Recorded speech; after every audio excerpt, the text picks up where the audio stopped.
So I've used both AMD cards as well as nvidia cards on Linux, and it's been quite a long journey from using X11 to Wayland, and I'm using Sway right now. And in this video I just want to answer a quick question, which is it a good idea to get nvidia for Linux? Now recently there's been a lot of updates with nvidia drivers, and everybody is just getting more excited about nvidia supporting Linux better with the Wayland support and everything, and it's gotten really good. Now I've been using nvidia for the past month or so with my new device, and so in this video I wanted to give you guys an update, and in my opinion, whether I think it's a good idea to get nvidia or get an AMD card if you're buying a brand new card. Now if you already have an nvidia card, just stick with it. It's going to work almost natively perfectly fine, and same thing with AMD. Obviously if you use an AMD card, there's no reason to really get nvidia cards except the performance, if that's what you're looking for. So nvidia cards, while they do work really well, there are some things that you do need to configure for them to work almost like natively under Wayland. And I'm using the Sway window manager right now, and I had to put some certain variables in. Now all you need to do is install certain things and then load up the kernel modules on boot when you're loading in Linux, and then you just need to put the variables in, the environment variables. I'll show you them, and then you can just go ahead and start using nvidia on Wayland almost like native, and it works with the Sway as well.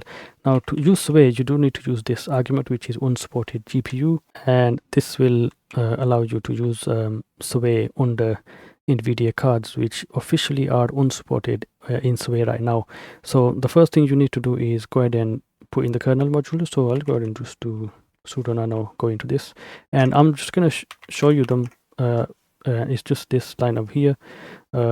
We just need to put the nvidia driver in, so it loads that up in on the boot, as well as the mod set and then the DRMs and everything. I believe there is something else down here as well, the hook, and I believe you do need to do something with the hooks as well. I can't remember what I've done with it, but this is what it looks like. Now the other thing is it should boot with the nvidia modules loaded. Obviously the next thing is you should need to do sudo nano etc/environment, and then you just need to put all these in. Now there is one thing that I wanted to put in actually, that is Wayland renderer. But I'm actually going to try that later on. But basically this allows the stuff to be offloaded to the nvidia card, and with this it just works. Now if you're planning on installing a distro or something, it'll probably work right out of the box.